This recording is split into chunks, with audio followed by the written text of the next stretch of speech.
Welcome to the Ro&Dash podcast. I'm Ro. This is Dash. And today's topic?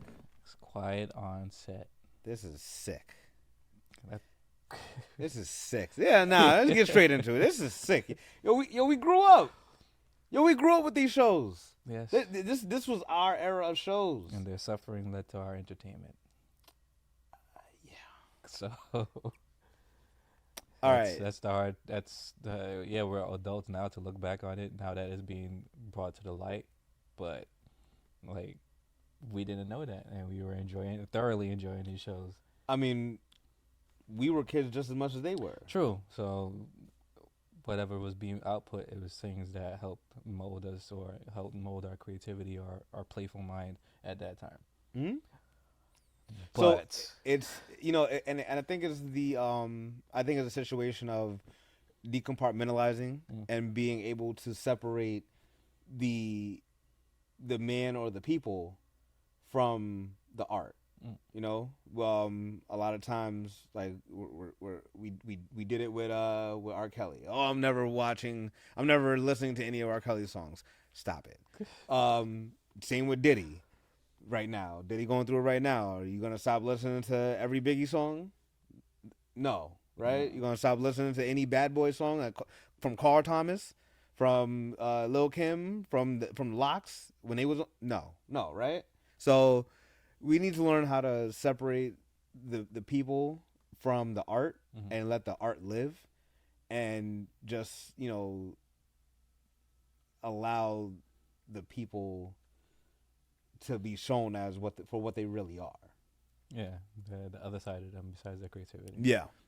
So episode 1, they kind of crept their way into it. They said, big hits, Nickelodeon.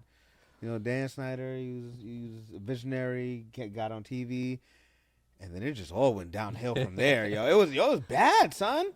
It's like a little prop up before they drop. They're like, they're like great, bad. Nah, it just dropped. I was like, damn, like what's going on? So I remember a couple different things. The female animators, back then I guess it was extremely hard to get work as a female writer, and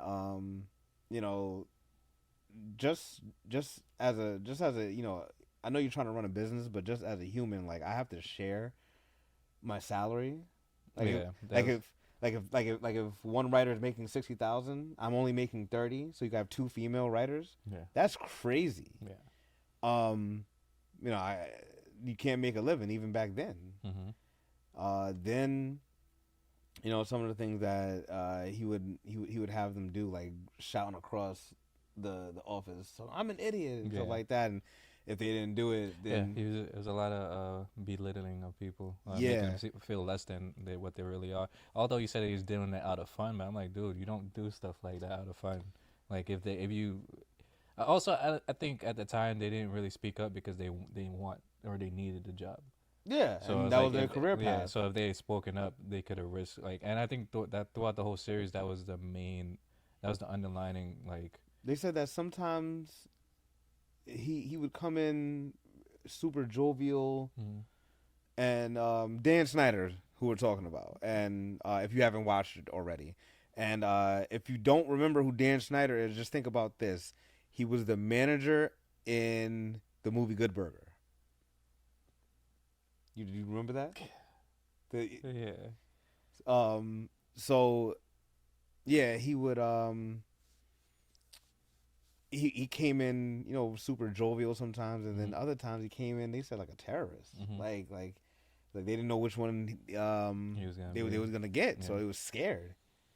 But at the same time, they also talked about his upbringing too, which I think added into the type of person he became, because his parents didn't think he was gonna become anything.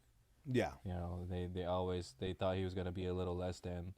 And I think they told him that as well, so he had an overall viewing or understanding, like, this is what my parents think I'm gonna be, and then he became better. Yeah. So, but I think he kept in mind that like, yo, everybody thinks less of me, so I'm gonna belittle them. I'm gonna make them feel less than they are. So, Okay, so that's just the workplace, yeah. right? Let's get to the actual shows and the stuff that we watched, because a lot of the stuff I don't even remember. So like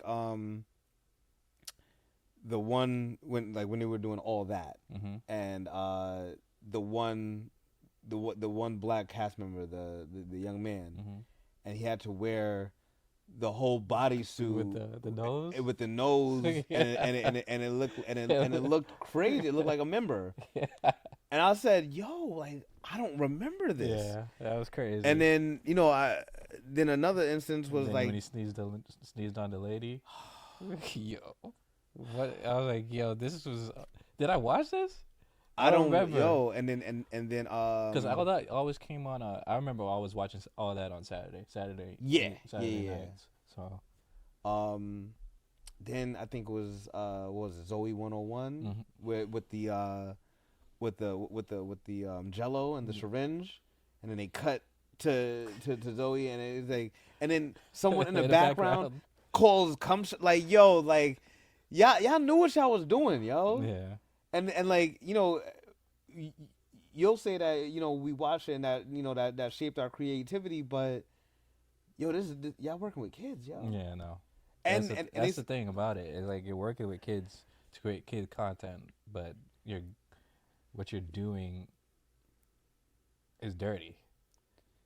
Like it's dirty. It's dirty towards children. So that looks like you have this type of fetish or mindset towards children.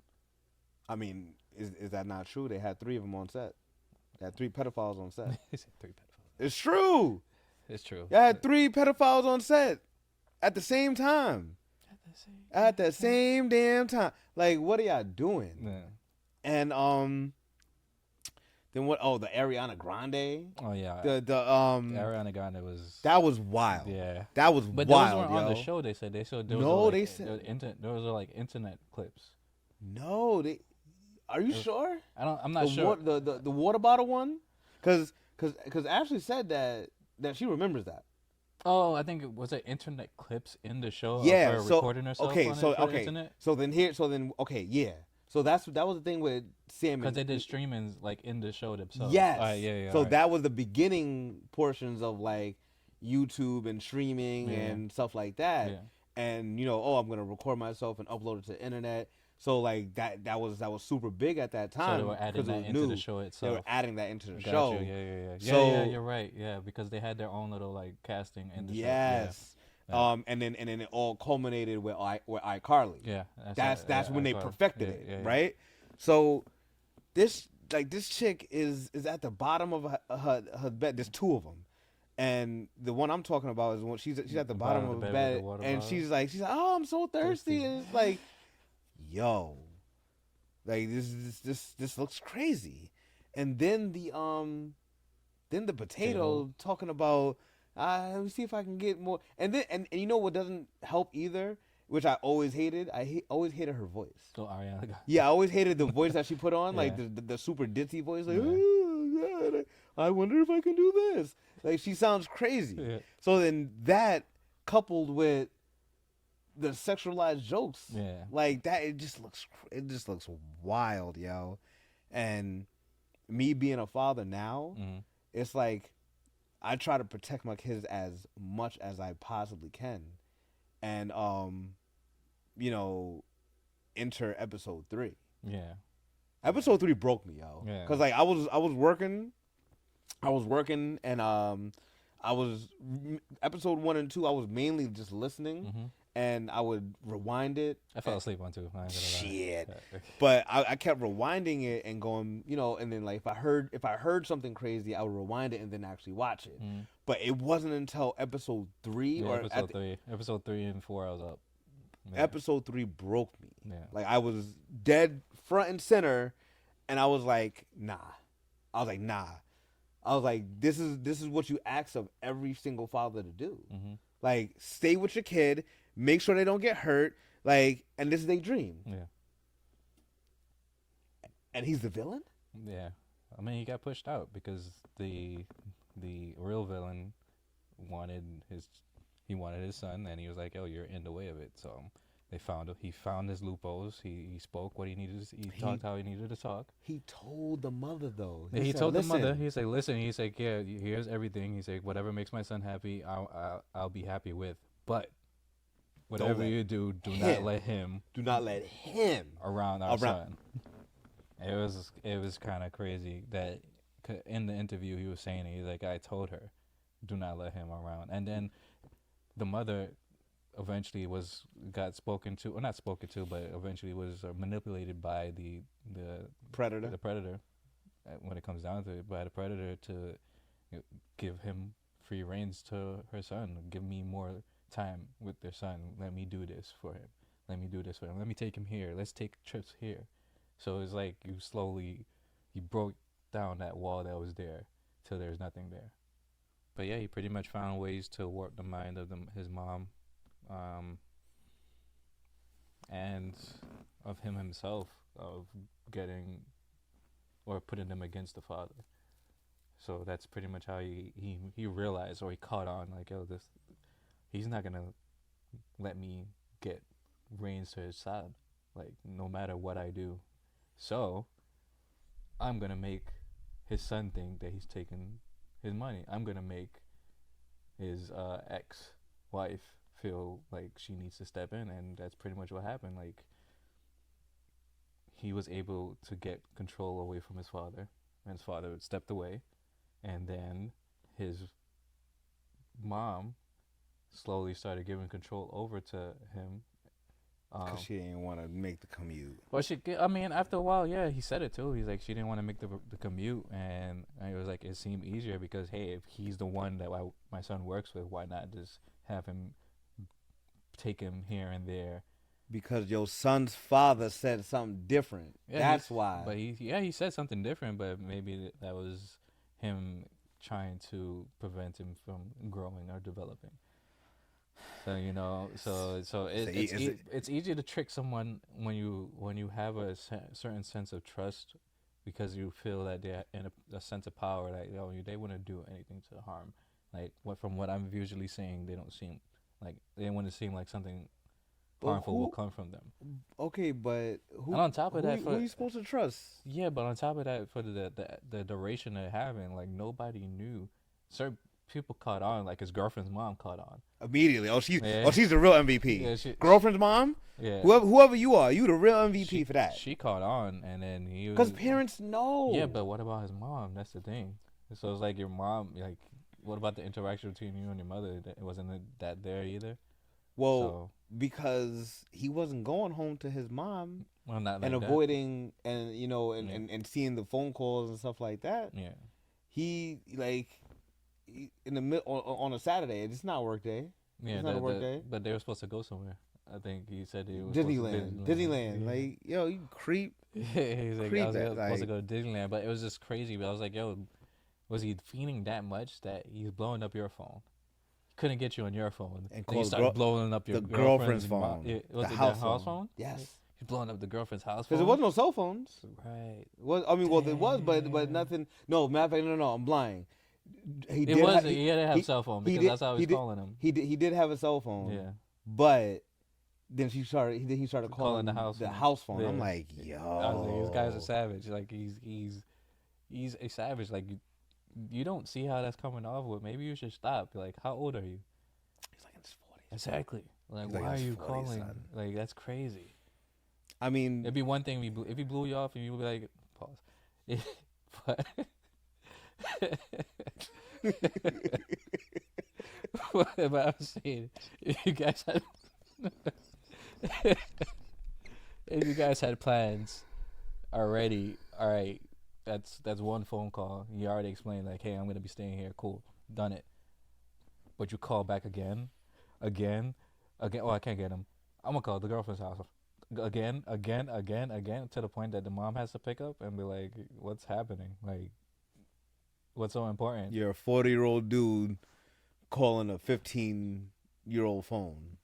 Yeah. Off the chain. Yeah. But Off the chain. But yeah, so I mean, I guess he finally blew up on the phone with his mom and got things rolling. I was just like, I mean, he said that he had unspeakable things that were done to him. I'm like, yo, you dealt with that for so long. It's like, why? Well, I can't say why didn't you say something earlier, but it's like It's hard. It's hard. it's hard true. That's true. When you're a victim and you feel like there's no one there to help you, Yeah, and the only person that was there to help you, in your mind, was a villain. was a villain. Yeah, Nah, you have nobody, yo. yeah. So and then on top of that, I mean, later on in after his trial career, he also was accused of texting a minor. Yeah. So I was like, yo, it was like don't that trauma is being passed on. Yeah. Like so, it was like it's horrible. I mean, but a lot of those child stars, a lot mhm. of those child stars, like can't recover. Like, just list them. You got Britney Spears. I mean, Britney recovered to an extent. She recovered, but look at what she had to go through. Her father was her handler. Man, then she fell apart. She fell apart. I mean, I mean, Lindsay not Lohan. always, no, I wouldn't say always, but to an extent or some point in their life, they hit a rock bottom from something Bad, and yeah. it's a hard rock bottom. Yeah. Like a lot of drugs. A lot. You had as far as the child stars that's what we're mainly talking about now. A lot of child stars, they hit a rock bottom either early or later on in their lives. So Lindsay Lohan. yeah. You got Amanda Bynes looks like a completely different person. Yeah, I know we were talking about her at 11 and now her in her 40s, but she's that old. She's like in her 40s, bro. Interesting. Or early or late 30s, something like that. Orlando Brown. He's another case where it's like, Hollywood has destroyed the things that he has seen or dealt with. Mm-hmm. There's a lot of mental health going on. I think Justin Timberlake might be the only person that has come out unscathed, especially from that Mickey Mouse Clubhouse crew. Who else? Shia, my man Shia.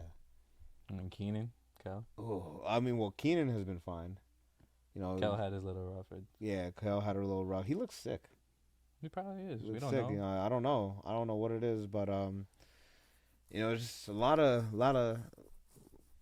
craziness going on in Hollywood. Mm-hmm. Y'all remember when the Nickelodeon logo was a foot? Like, I remember that, yo. I dead remember that. All to find out that this dude had a foot fetish. Like, it's just sick. Y'all are sick, yo. Y'all are really sick. But I don't know. It was entertainment. It was acceptable. And then even in the, like they said, in the court case or the court hearing when they were given the final verdict for the sentencing, or he had so much support. So it was like, but at the same time, I get it. I think that was fabricated though, like because a lot of those people, Eric and Sean from Boy Meets World, they both said they was like, yo, we didn't know like what. Like what exactly the charges were. Like you were just going to support. You were just going to support him because we knew. I mean, I think that's understandable too because it makes sense that they didn't know. They were like, oh, we're cool. We're just really close friends with this guy. But you got to be careful what you put what you put your name to, and who you back. But at the same time, if they know this person for doing right. Pretty much all the time or all of their lives that they know this individual, I think their overall narrative of them is like, it could be something true. Yeah, so it couldn't be something that major. But they ended up here in court, so it is something major. So that was exactly my point. Yeah. Like you don't in your mind think like, dang, I'm being asked to write a letter to say what I think about this person. Yeah. Why? Yeah. Why? Why am I being asked to write this letter? Yeah. That makes, He has a court case. What's the court case about? yeah. They probably just didn't think about it. Nah, They're just like, all right, I'm nah. sending support. Gotta be careful what you put your name to. Nah. But if you enjoy the conversation, Oh, wait. What is your view? What is your rating of this docu-series? if you are in your mid-20s to early 40s, I say that this is a must watch because that is your era of entertainment, and that is your time when there was something on Nickelodeon that they showed, and them kids, just like you was at that point, Yeah. they was going through some shit, and we just my message: you gotta protect our kids, yo. We gotta be more diligent and more forthcoming when it comes to protecting our kids, yo. Yeah. But if you enjoyed this conversation, please leave a like, subscribe, tell a friend to tell a friend, To tell other friends, to tell some more friends, and get this community started. And yeah, this one was a rough one, man. Yeah. That was a rough one for me. I didn't like it. I could tell. Nah. Yeah. Check y'all later, yo.